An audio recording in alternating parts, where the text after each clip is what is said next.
Efésios capítulo 6, versos 10 a 12.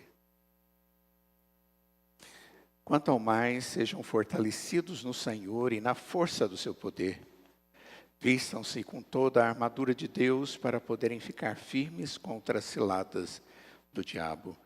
Porque a nossa luta não é contra sangue e a carne, mas contra os principados e as potestades, contra os dominadores deste mundo tenebroso, contra as forças espirituais do mal nas regiões celestiais.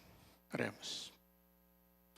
Senhor, nós somos muito gratos, Pai, pela bênção de podermos ter no dia do Senhor a oportunidade de abrir a palavra para estudar, para meditar nela.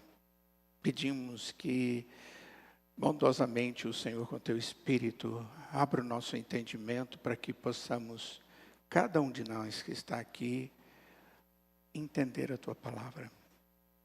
De tal forma que ela conduza as nossas vidas segundo o teu propósito. Ó Deus, existe uma diversidade de situações que cada um de nós enfrenta, mas a tua palavra, ela é eficaz e nós sabemos disso. E é por isso que pedimos estas coisas em nome de Jesus. Amém. Amados, semana passada nós iniciamos o estudo desses versos. E na verdade o texto ele traz muitas informações no final da carta aqui de Efésios. E como nós vimos, na carta de Efésios, o apóstolo Paulo, ele apresenta de uma maneira muito profunda, teologicamente rica, as verdades centrais da fé cristã. Junto com a carta de Romanos, talvez seja a carta mais encharcada dessas teologias, apesar de que todas têm muito e muito mesmo. Nos capítulos 1 a 3 de Efésios, Paulo trata da identidade do cristão. Quem é o cristão? Não é como ser um cristão, mas quem é o cristão. E isso à luz da soberania de Deus, à luz do Deus da nossa salvação e da soberania dele sobre a nossa vida e sobre todas as coisas. Paulo destaca que nós fomos escolhidos na eternidade. Ele começa mostrando isso. Um Deus que nos amou na eternidade. Fomos redimidos, aqueles que creem em Cristo são redimidos por Cristo. Quando nós cremos, diz ele ainda no capítulo 1, nós somos selados pelo Espírito Santo, porque Deus nos reconcilia com ele. Deus nos aproxima dele através desse ato bondoso dele, que resolve o grande problema que nós temos, que é o pecado que nos afasta de Deus. E Deus nos reconcilia com ele. E dessa forma nós somos feitos membros do seu povo, família de Deus. Paulo diz isso em Efésios capítulo 2. Qual o propósito disso tudo? O propósito fica claro. Toda essa obra de Deus é para vivermos em santidade. É para vivermos para a glória de Deus. Como aqueles que têm a vitória vinda de fora e concedida como bênção. Tanto agora quanto eternamente. A vida cristã, ela tem início nesses tempos que vivemos e ela se prolongará na intimidade com Deus. E tudo isso por causa dessa soberana salvação e bênção que Deus resolveu colocar sobre a nossa vida. Lembre-se disso. E nunca deixe a sua mente pensar de maneira diferente, porque essa é a verdade. Toda a obra de salvação e de vida com Deus, coerente com a identidade que Ele nos dá, é exclusivo da graça soberana de Deus. Não é por obras humanas, não é algo que eu ganho para mim mesmo, mas eu vivo aquilo que Deus ganhou em meu lugar e me concede. Paulo diz algo muito sério nisso, ou a respeito disso, em Efésios capítulo 2, verso 8. Depois dele dizer que pela graça é que nós somos salvos. capítulo 2, no verso 8, ele diz: porque pela graça vocês são salvos mediante a fé. E isto não vem de vocês. É dom de Deus, é rares de Deus. Ele diz no verso 9, não de obras. E o propósito é para que ninguém se glorie. Toda a nossa vida, a nossa convivência com Deus, ela tem que ser humilde. Eu não tenho nada para me gloriar diante de Deus. Nenhum dos meus feitos, nem das minhas intenções. Mas eu dependo de um Deus que me abençoa com a fé. A fé vem a salvação e vem a ação de Deus na nossa vida. Por isso nós vivemos como cristãos. Isso é reconhecer a identidade. Foi esse o nosso entendimento quando no capítulo 6, verso 10, Paulo diz: quanto ao mais, ou baseado nessa identidade, naquilo que você é por causa da graça de Deus, você agora deve ser fortalecido, ser continuamente edificado pelo Senhor. Reconhecer essa identidade em nós é extremamente importante para a nossa vida espiritual. Porque ela não só não nasce do esforço humano, mas de Deus, da obra de Deus no coração daquele que crê. Então, se você crê no Senhor Jesus, você é feito um servo de Jesus, você é feito um cristão. Isso traz muitas bênçãos sobre a sua vida, e a principal delas é essa identidade, esse cartão de vida que eu tenho no dia a dia. E é por isso que a mensagem de Efésios é tão central para a vida cristã. É um livro, uma carta que a gente chama de uma carta madura. No sentido de que o autor, ele trata de assuntos que apontam para a maturidade, para a vida daqueles que já conhecem certamente Cristo Jesus. O que Paulo deseja, então, de maneira bastante simples, é que os redimidos, aqueles que foram tratados pelo sangue de Cristo através da fé, eles vivam conforme essa nova identidade espiritual. Uma identidade que não é como aquela que nós temos, que nós entregamos para coisas da nossa identidade de uma maneira civil. Mas é uma identidade espiritual, existe a marca de Deus em nós, existe algo na nossa vida que demonstra que essa marca nós encontramos em Cristo. Nós somos novas criaturas, nós somos criados para as obras boas que Deus já preparou de antemão. Essas são as palavras de Paulo em Efésios. Pois vós sois feitura dele. A palavra feitura é poema. Poeme. É uma palavra que nós podemos traduzir por poema. Quando o texto diz que Deus nos fez, nós somos feitura de Deus, nós somos o poema de Deus. Criados em Cristo Jesus. Um cristão é cristão por causa de Cristo. E aí o texto diz, para boas obras, as quais Deus de antemão preparou para que andássemos nela. Deus preparou e revelou para nós, através da Escritura. No capítulo 4 de Efésios, Paulo passa das grandes doutrinas da graça. Quando eu falo de doutrinas da graça, é uma expressão bem reformada, de uma teologia reformada que é a nossa, que eu posso entender como, por exemplo, simplificado no tulip, aquelas doutrinas que foram colocando essa palavra tulip e usando a primeira letra como um referencial, unconditional ou total depravação.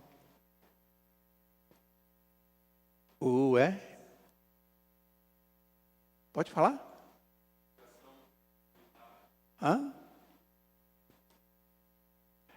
É a redenção que é limitada, é que vem o L. E o U. A nossa salvação, ela não é condicionada, incondicional. Então, nós vamos caminhando e vai até a perseverança dos santos. São 5 pontos do calvinismo. Paulo trata exatamente isso aqui nesse texto. A nossa teologia foi formada exatamente no entendimento disso. O que Paulo nos exorta? Paulo está nos exortando a viver de maneira digna da vocação com que fomos chamados. Essa é a expressão que ele usa no capítulo 4. Vivam de maneira digna do chamado, da vocação que Deus deu para você, que Ele designou para você como cristão, mostrando como essa identidade molda a nossa cultura, nossa conduta, nossa mente, o nosso coração, a capacidade de enxergarmos através dos óculos da graça de Deus, que agora me mostra com clareza os propósitos de Deus. Isso vai transformar toda a nossa vida, a nossa conduta, os nossos relacionamentos e a nossa postura diante do mundo. Deus quer que eu tenha essa realidade porque Ele fez e continua fazendo uma obra em nós. Mas agora, chegando no capítulo 6, que é esse texto, a partir do verso 10. Paulo amplia o horizonte e apresenta um último e entendo ser crucial aspecto dessa aplicação, dessa obra de Deus na nossa vida. Aqui ele nos mostra que viver como cristãos no mundo não ocorre num ambiente neutro. É como se ele estivesse dizendo, olha, viver como cristão é viver como cristão no mundo onde a gente está. E esse mundo não é neutro. Aqui o que ele nos mostra é que nós vivemos em um cenário de guerra espiritual, de batalha espiritual, em que enfrentamos inimigos poderosos e invisíveis. É espiritual. Ele diz, olha, nossa luta não é contra carne nem sangue, nem carne. E ele diz, mas a nossa luta, ela é contra, e aí ele começa a usar expressões que apontam para o mundo espiritual, como contra forças espirituais do mal. E ele vai trazendo 5 informações aí a respeito dessa guerra espiritual. A nossa identidade com Cristo, aquilo que Deus me fez ser, ela nos capacita a enfrentar essa batalha espiritual. Ela é espiritual.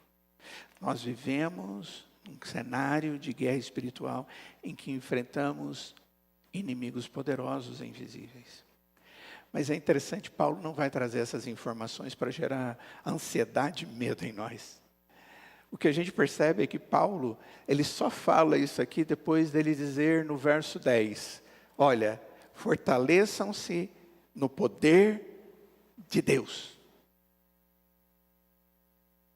É como se ele começasse dizendo, olha, eu vou dizer para vocês que é luta, mas em Deus você tem tudo o que é necessário. Fique em paz, fique tranquilo. Ele nos deu 2 imperativos. O primeiro, nós vimos a semana passada, ele diz, olha, fortaleçam-se, seja forte. E na força e no poder de Deus. E depois ele vai dizer, revistam-se de toda a armadura de Deus. E é isso que nós vamos ver hoje. Ele trabalha a necessidade de nos fortalecer no Senhor.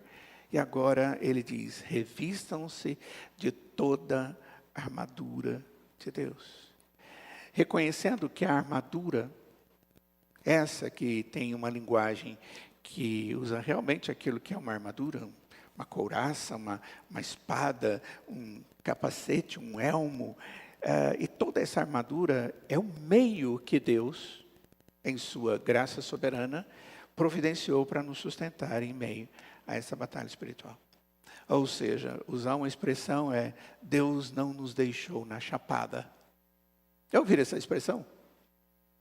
Coloca uma coisa difícil para você fazer e Ele continua ali com você.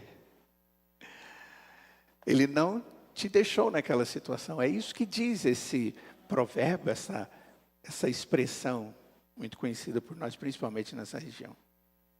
Então, o que significa esse colocar a armadura? É sobre isso que nós vamos falar. verso 11. Revistam-se ou vistam-se com toda a armadura de Deus para poderem ficar firmes contra as ciladas do diabo.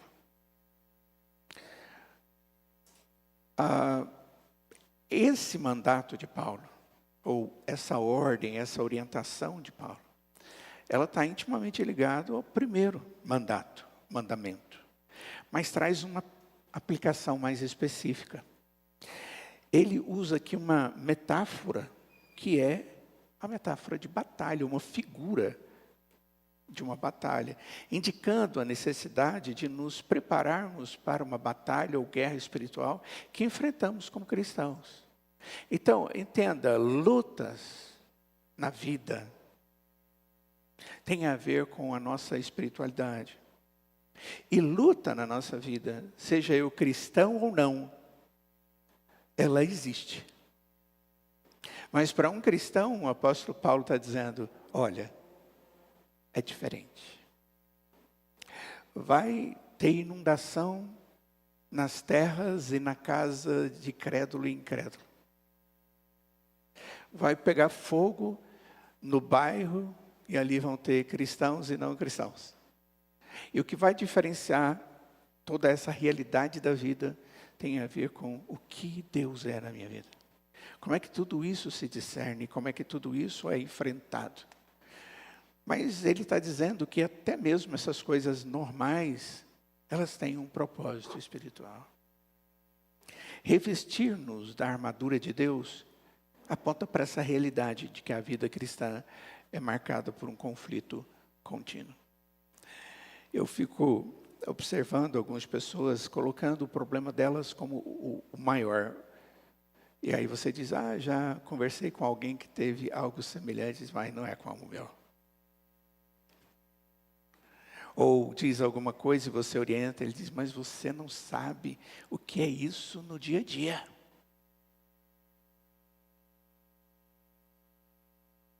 O verbo aqui, revestir-se, é você vestir. Existe um ato de deliberação e um ato contínuo. É como se ele estivesse dizendo, se revista ou se vista, pegue aquilo que está à disposição e coloque para que você faça isso continuamente e você esteja deliberadamente, por causa da graça de Deus que te habilita, batalhando. Porque a batalha existe. Essa não é uma prática só para aquele momento onde eu acho que eu estou na pior das dificuldades, nas angústias da alma. E esse momento é importante. Mas o que o texto está mostrando é que é uma prática diária do cristão. Nós estamos envoltos em algo que quer nos tirar da intimidade da graça de Deus. É interessante, Satanás foi vencido e a morte foi vencida na obra de Cristo e na ressurreição dele. Só que ele não foi destruído. Ele ainda age. Essa é uma realidade. O mundo despreza isso. Ou se coloca como completo temente dessa realidade, mas para ter um temor de morte. Um temor que angustia a alma. O que a Escritura diz existe realmente isso, mas não é para temor. Não é para angústia e depressão, ou ansiedade, ou morte. Porque Deus nos habilita a viver as realidades com a armadura que Ele dá. É por isso que é chamado armadura de Deus. Ela é para todos os dias, é tipo, eu estou em casa, eu estou com ela, eu vou sair, eu estou com ela. E se eu tirei alguma coisa de perto de mim, da armadura, como por exemplo a palavra é apresentada como uma das partes da armadura, na hora certa, eu me apego a ela, eu olho para ela e busco respostas. Como agir? Nós precisamos vestir de toda a armadura de Deus. E é interessante porque o texto, se você observar, no verso 11, ele diz que nós temos que nos vestir com a armadura de Deus, não é isso? Tem a palavrinha aí importante, é toda a armadura que Deus nos dá. Não é só uma coisa ou só ou outra, mas é o somatório da providência graciosa de Deus diante de nós. Por quê? Ele diz para que nós possamos permanecer firmes. E a ideia de firme é posicionado. E as coisas vêm e você defende. E você não sai daquela posição que você tem, que já foi conquistada. E você tem a capacidade de fazer isso, não pela sua força, mas pela força de Deus, nós vimos no verso 10. E agora ele diz, e porque esse Deus te dá uma armadura para que você possa enfrentar a batalha espiritual. Eu sou chamado a permanecer firme. Esse firme é firme na fé. Na dependência de um Deus verdadeiro e gracioso que age na minha vida. Quantos momentos de ansiedade, de angústia da nossa alma, nós começamos a colocar na nossa mente, dentro do nosso coração, sentimentos de dúvida. Por quê? Como? O Senhor me deixou de lado? Lembram dos salmos que Davi traz a sua angústia de alma? Nós estudamos vários deles. Porque o Senhor me desamparou? Porque o Senhor me deixou e está permitindo que os inimigos venham contra mim? Até que nos mesmos salmos ele diz, mas olha, isso tem a ver com a minha fragilidade, porque Deus é comigo, porque Ele é poderoso, Ele é eficaz, Ele é suficiente, Ele é abençoador, Ele é sustentador. Embora o apóstolo Paulo descreva aqui as partes específicas da armadura, nos versículos seguintes, e hoje nós não vamos estudar cada uma delas. Ele fala da verdade, ele fala da justiça, ele fala do evangelho da paz, da fé, da salvação e da própria palavra de Deus. São expressões que ele traz aqui, que são os instrumentos da armadura de Deus para um cristão viver as lutas. O foco inicial aqui é compreender que cada peça é indispensável e que todas elas refletem nossa total dependência de Deus para resistir aos ataques espirituais. Elas têm, e nos mostra que em todos os pontos Deus pensou. Todas as nossas vulnerabilidades, Deus sabe quais são. E Ele preparou a armadura para que eu seja não atingido após a armadura, mas ao atingir a armadura, aquilo que vem contra não pode me destruir, porque Deus está comigo, porque eu sou fortalecido com a força e o poder de Deus, verso 10, novamente. A instrução de Paulo é um forte lembrete de que devemos viver em um mundo marcado por um conflito, por dificuldades espirituais, que exige vigilância e exige preparação constante. Um cristão, ele de maneira tranquila, natural, mas sempre vigilante e observador, ele vive a vida nesses momentos aqui. Vamos pensar um pouco na natureza dessa batalha. Na essência dessa batalha. O que é essa batalha?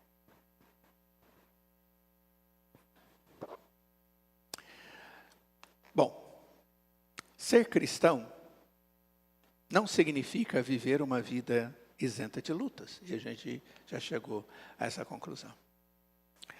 Eu não sei se você já comprou um imóvel, já pensou em comprar um imóvel. Mas todos nós já vimos propaganda de imóveis. Lembram quais são os detalhes? É o lugar mais lindo do mundo. Mais confortável e adequado.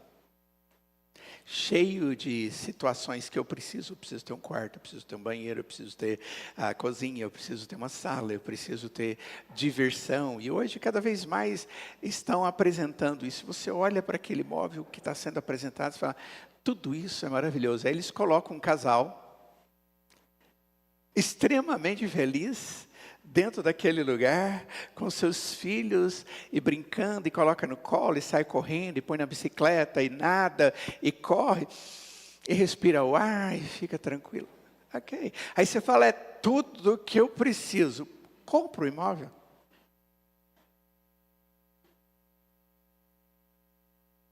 O que define a qualidade da nossa existência não é isso. São as pessoas que fazem diferença. Para o bem ou para o mal. A casa pode ser maravilhosa. E a vida daqueles indivíduos são as piores vidas do mundo. Essa é uma realidade. Quando Deus nos trata com a sua graça, Ele está fazendo com que eu esteja preparado para viver as realidades. E a realidade, muitas vezes, não é essa casa ou esse imóvel. É algo totalmente diferente. Não é seu, é alugado. Tem limitações, você não pode mexer em nada. Tem uma infiltração, tem uma goteira no teto. Não importa. Importa é quem está ali dentro. Quando as pessoas estão amando, e elas querem ter uma vida com o outro, e aí elas pensam, nossa, vamos fazer uma casa, certo? Os dois aí atrás, acabaram de viver a realidade. Aí você diz, olha, eu moro com você até debaixo da ponte.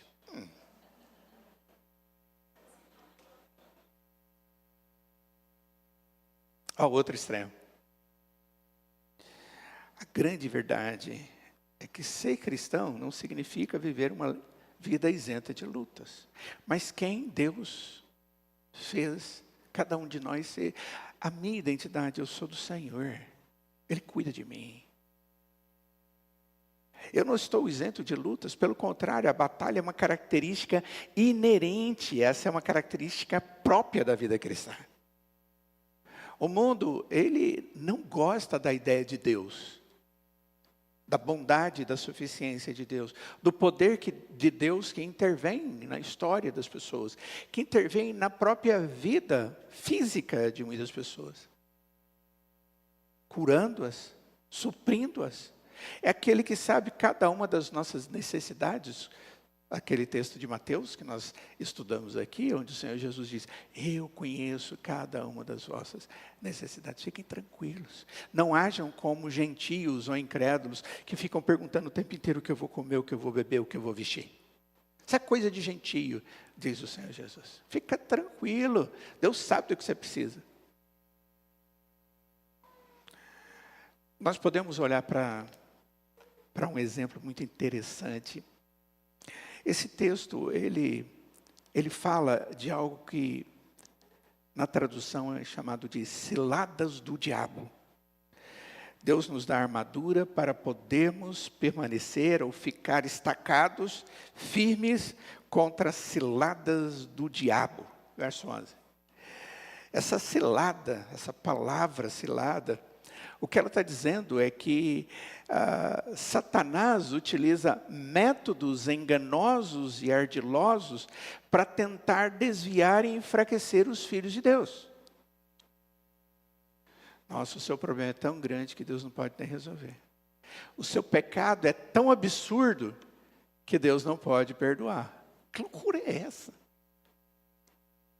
O que é maior do que Deus e toda a perfeição dele, ele não é meio misericordioso, ele é plenamente misericórdia. Ele não ama um pouco, ele é plenamente amoroso. Ele não é simplesmente bom em um momento, ele é plenamente bom. Mas o diabo, ele é ardiloso. Lembra de Adão e Eva? Peraí, não é bem assim. Você, olha, ele está querendo te colocar numa situação que não é melhor. Você quer ser igual a ele? E a Eva caiu na cilada do diabo. E trouxe essa consequência para todos nós. Lembre-se, Satanás, ele usa de métodos enganosos e ardilosos para tentar desviar e enfraquecer os filhos de Deus. A primeira derrota é você entender que ele não existe. Se você falar, isso aí não existe, isso aí não é verdade, eu não tenho onde. A Escritura diz que sim.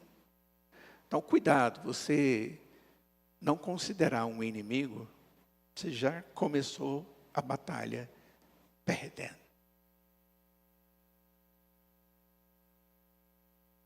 Nós podemos olhar para a tentação de Jesus no deserto, como um exemplo aqui clássico das ciladas do diabo.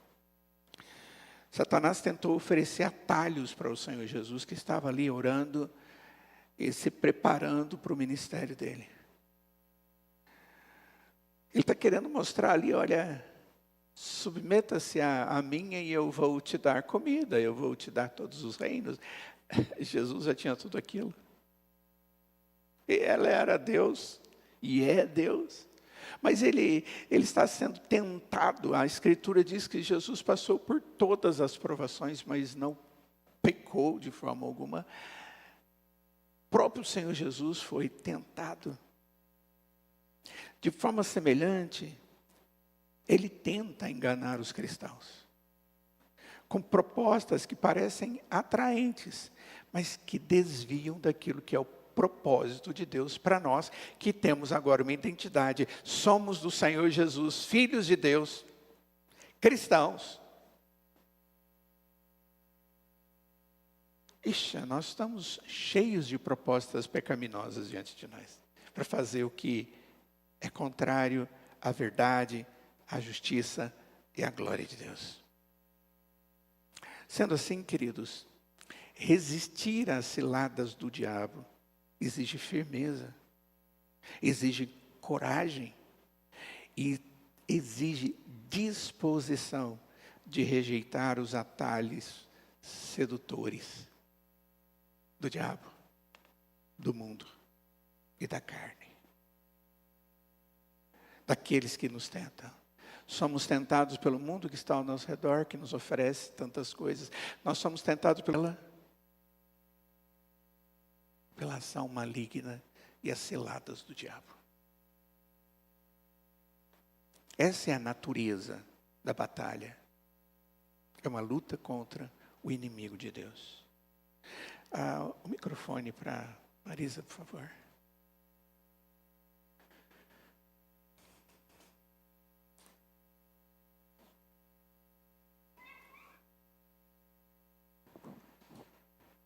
Pastor, ouvindo o senhor falar, quando na minha leitura bíblica, eu fui impactada muito quando eu li o livro lá de 2 Reis, quando Eliseu está lá naquela luta. Eu vou contar sobre isso aqui. E depois eu fiquei com uma questão na minha mente, pensando assim, que ele abre os olhos e vê, e às vezes nas minhas dificuldades diárias, eu estou no mundo, né? Eu estou aqui duelando com o pessoal do cartório, meu vizinho dali, meus problemas aqui, uma série de questões.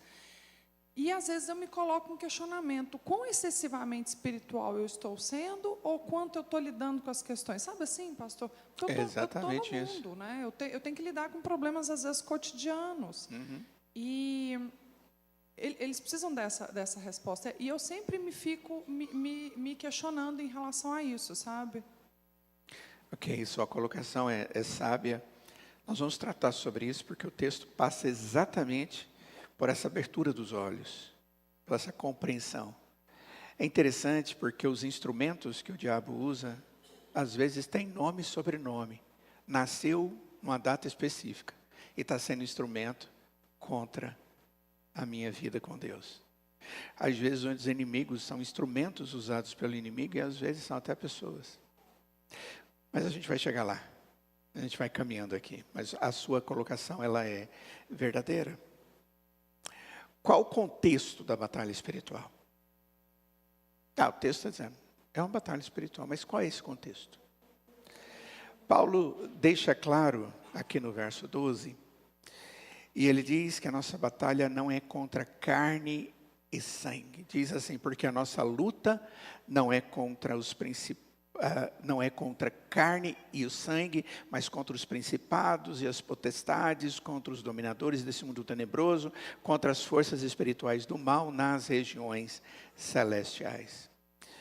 Ele usa a expressão principado, potestade, dominadores desse mundo tenebroso, forças espirituais do mal, tudo isso para descrever o inimigo. Nós vamos trabalhar cada uma dessas possibilidades aqui, da definição desses textos, dessas expressões. Contudo, todas elas apontam para o inimigo. Um só inimigo. Que age em diversas situações e são chamados de diversos nomes. Paulo não está oferecendo aqui detalhes específicos sobre essas categorias. Mas o ponto central aqui, e claro, é que é uma batalha invisível que acontece em um reino espiritual. Ela é real, ela é poderosa, ela é intensa, envolve a minha vida. O homem, após a queda, ele se sujeitou a Satanás. E só existe uma única possibilidade dele sair dessa tutela, desse mando. É quando Cristo é crido. E Deus diz que Ele enfia a mão no império das trevas, olha só a expressão, e nos transporta para o reino do Filho do seu amor.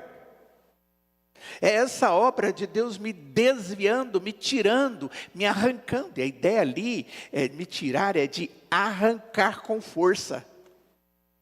Deus não considera nada disso, porque Ele é Deus superior a todas as coisas. Ele simplesmente nos arranca por seu amor, por sua bondade, porque Ele quer que eu viva com Ele para a glória dEle. Às vezes parece que os cristãos têm uma visão errada de como é ser um seguidor de Cristo. Nós não precisamos nos surpreender quando aparece uma batalha. Nós vivemos um mundo cheio de batalhas. E nós sabemos disso. E sabemos por que disso. John Piper, uma mensagem em Efésios 4, 6, 14 a 17. E ontem mesmo acrescentei isso aqui no sermão, porque ele estava preparado já para a semana passada. E eu fui rever e ver algumas possibilidades. Ele diz assim: como você se sente essa noite? Um sermão dele. Você está apto e pronto para derrotar o diabo? Os poderes cósmicos das trevas, as hostes espirituais do mal, nos lugares celestiais, governantes e poderes, seres sobrenaturais que, se você os conhece, não teria dado chance para eles, nenhuma chance, porque eles são tão poderosos. Você está pronto?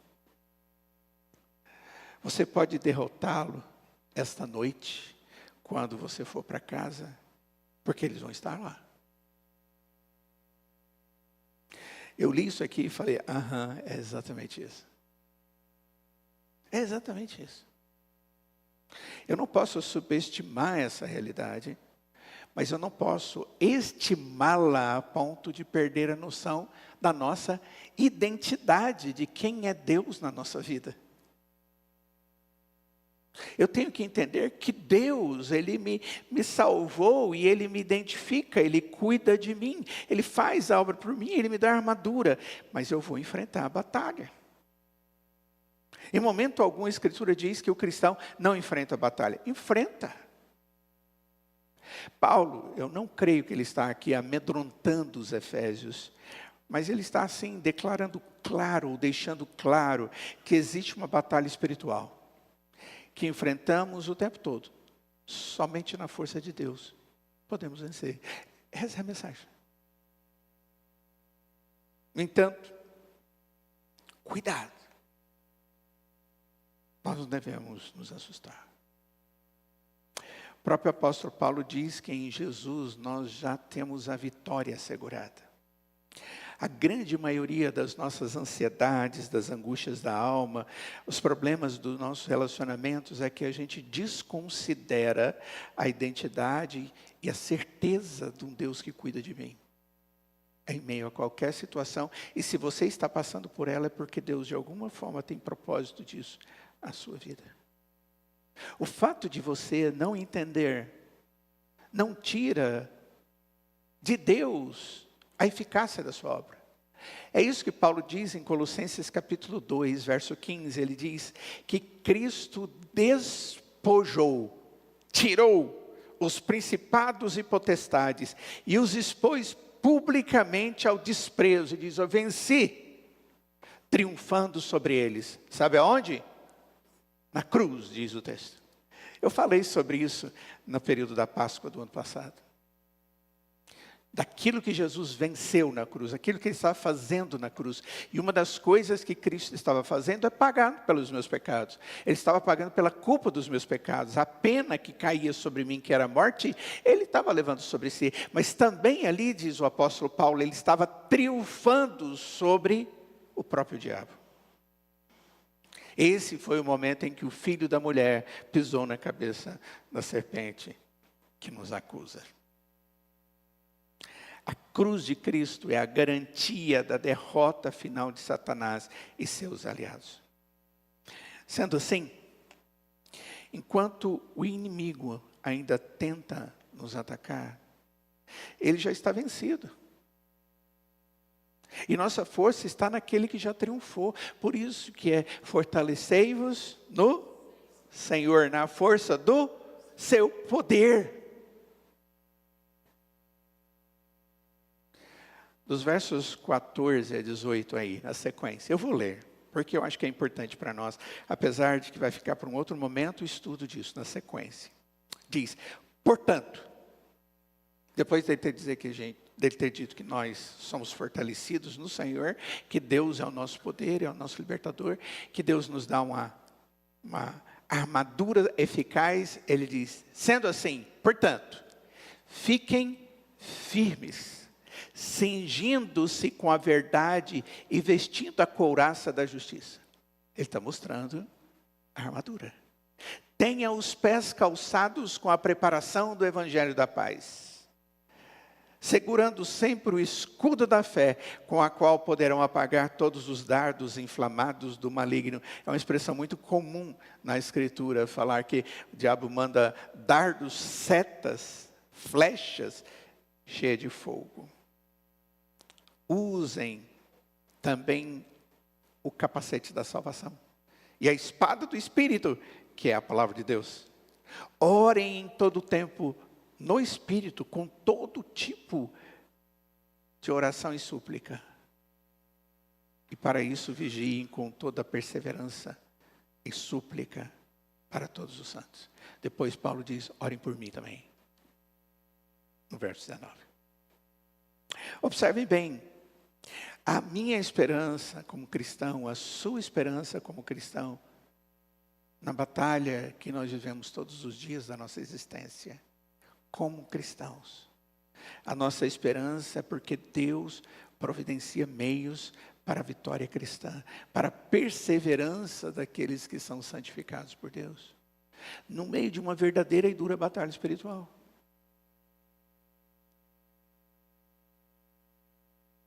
E aí você diz, mas pastor, tem hora que a gente não vê o diabo em certas coisas. A gente sabe que aquilo está vindo contra mim. É um exemplo que eu dei agora mesmo de pessoas. O John Piper falando a respeito disso, como se ele estivesse dizendo, e aí? Nós só lutamos contra o diabo? E as pessoas que tentam nos atingir porque nós somos cristãos? Quantos cristãos já foram presos e mortos na história do cristianismo? Quantos cristãos hoje são perseguidos em países onde o cristianismo não é maioria e são destruídos, e muitos deles mortos ainda nos tempos em que vivemos? Igrejas são destruídas. Como aquele pastor chinês que entrou na frente, na porta do seu gabinete, porque tinha uma cruz, porque eles estavam tirando tudo. Ele disse, não, isso fica aqui, faz parte da nossa identidade. Ele foi preso e levou 12 anos de cadeia, porque não queria que tirasse a cruz daquele lugar. Nós vivemos nesse mundo e pessoas também fazem isso. Ele diz assim, primeiro, John Piper, ele quer dizer que não existe tal coisa como um adversário meramente humano do Evangelho. Eles não existem. Enquanto esse mundo está sob domínio do maligno, porque 1 João capítulo 1, verso 8 diz, o mundo inteiro jaz no poder do maligno, os humanos não cristãos ou descrentes em Cristo são sempre influenciados em sintonia com o diabo. A Bíblia, ela fala algo que é duro, é muito duro. A Escritura diz que eu sou de Deus ou eu não sou de Deus. Em 1 João, a linguagem de João é aquele que não ajunta com Deus, aquele que não é do Senhor, é do inimigo. Porque ele serve a alguém. Todos nós servimos ou a Deus, ao seu espírito, ou ao inimigo. E ele diz, não lutamos contra meras forças humanas, porque não existe força humana. Segundo, acho que ele menciona sangue primeiro. O texto diz, não lutamos contra sangue e carne. A maioria dos outros textos, quando usa essa expressão, usa carne e sangue. Paulo, aqui nesse texto, usa de maneira diferente. Ele diz, porque ele está chamando nossa atenção para o fato de que essa guerra não é como a guerra comum no campo de batalha entre pessoas, marcadas por sangue e vísceras. Não é disso que ele está falando, em outras palavras. Nós não lutamos assim. Não é uma questão de cortar braços ou cabeças e sangue e carne. Nossa guerra é sempre travada em um nível que inclui o sobrenatural. Queridos, qual a conclusão que a gente chega disso aqui nesse texto? No livro de 2 Reis, capítulo 6, a irmã comentou agora mesmo, né?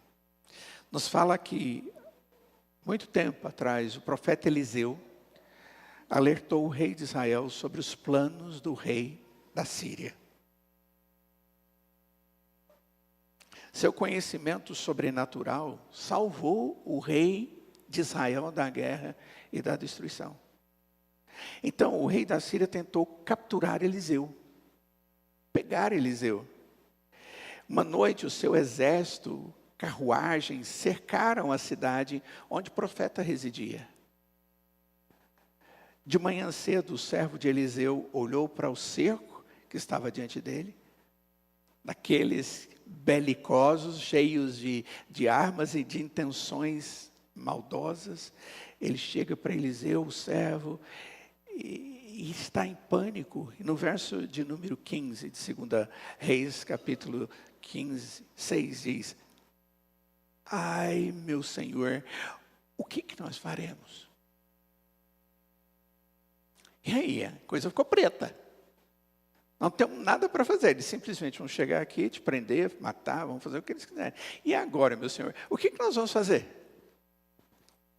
Aí no verso 16, diz que Eliseu respondeu, não tenha medo, porque são mais os que estão conosco do que os que estão com eles. Ele não estava enxergando nada. Como assim? Eu estou vendo o exército inimigo diante de mim. E aí Eliseu disse, fica tranquilo, porque os nossos são mais do que eles. E no verso 17 diz, e Eliseu orou e disse, Senhor, peço-te que abra os olhos dele para que veja. O Senhor abriu os olhos do moço.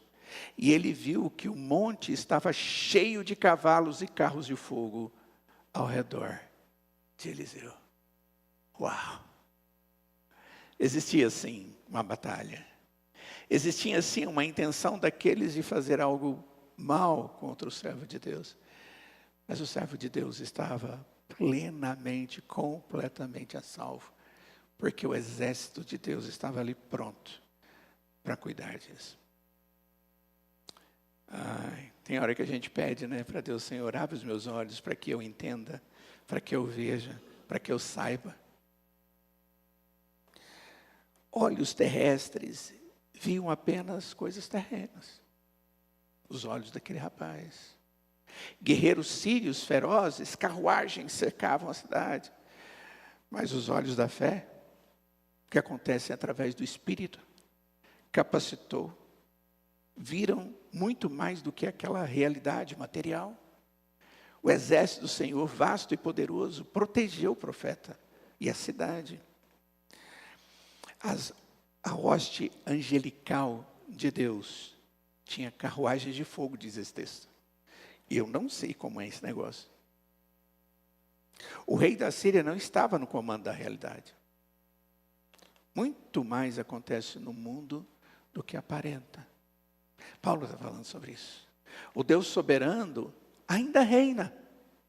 Fique tranquilo, porque quem é Senhor dos céus e da terra é o nosso Deus.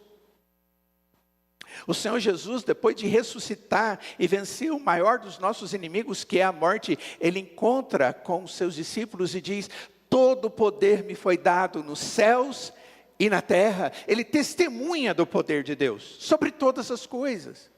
Para com essa ideia de que o diabo reina. Ele tenta, ele é maldoso, ele é destruidor, ele é poderoso, mas ele não é o verdadeiro Deus, porque o verdadeiro Deus é que reina acima de todas as coisas, e é aquele que dispara, é aquele que destrói, é aquele que revivifica, é aquele que cuida, é aquele que me coloca de pé, e ele me dá a palavra dele, ele me dá a couraça, ele me dá a armadura de Deus, para que eu fique firme.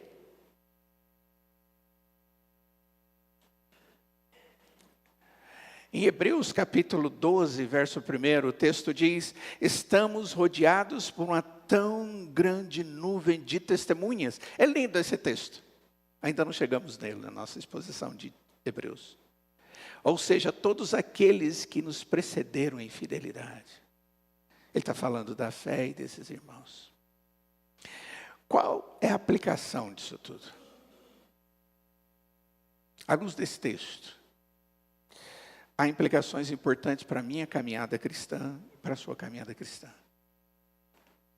3 coisas eu vou colocar aqui para você. Primeiro, reconheça se você tem Jesus como seu Senhor e Salvador. Se você já entregou a sua vida ao Senhor, Ele agiu no seu coração para que você entendesse que você é pecador e sem Ele não existe possibilidade. Mas que Ele é perdoador, Ele é cuidador, Ele é abençoador. E você pega a sua vida e diz: Senhor, eu quero ser seu filho, seu servo, sua serva. Eu quero estar submissa ao Senhor e viver a esperança e a paz e o consolo que vem do Senhor. Entregue a sua vida a Ele. Quando eu faço isso, quando a minha vida é do Senhor, eu tenho uma nova identidade. Então, reconheça a sua identidade. Você é um servo de Deus, você é amado do Senhor. Por quê? Porque o caminho não é fácil. A vida cristã não é um projeto de autoaperfeiçoamento. Eu me santifico. Mas é a vivência de uma identidade que eu recebo pela graça soberana e bondosa de Deus a meu favor. Conhecer a nossa identidade em Jesus, em Cristo Jesus, não torna a vida mais simples, mas ela nos ajuda a enxergar com clareza o caminho que eu tenho que seguir. Deus desvenda os meus olhos, mesmo em meio a um grande exército dos desafios. Segunda coisa, reconheça a sua identidade como fonte de força espiritual. Eu sou um servo de Deus pela graça de Deus. Eu tenho a força de Deus que me habilita.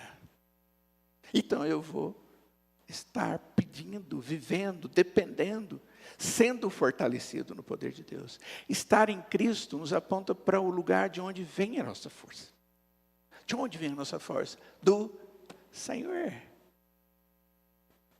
Nossa luta não depende da nossa capacidade, das nossas habilidades, mas do poder de Deus, o poder do Senhor. Vestir a armadura de Deus é você reconhecer na prática que nossa força está nele e não em nós mesmos. E por último, reconheça que essa identidade cristã que Deus lhe deu é para que você persevere. Não tenha medo. A perseverança dos santos, ela está proposta por Deus, na qual nós devemos crer e vivenciar com tranquilidade. A vida cristã é uma vida diária, contínua, perseverante a cada momento. Conecte-se a essa verdade de que quem você é em Cristo é exatamente aquilo que me ajuda a resistir e permanecer firme. Eu não dou conta sozinho. Você já chegou a alguma situação na sua vida, você está atolado, e você diz, daqui eu não dou conta, daqui eu não saio, não movo numa palha. Ou você está vivendo uma vida angustiada e para resolver os seus problemas, e você em momento algum lembra de quem é Deus na sua vida, e você não pede para Ele abrir os olhos para você perceber que Ele está junto de você.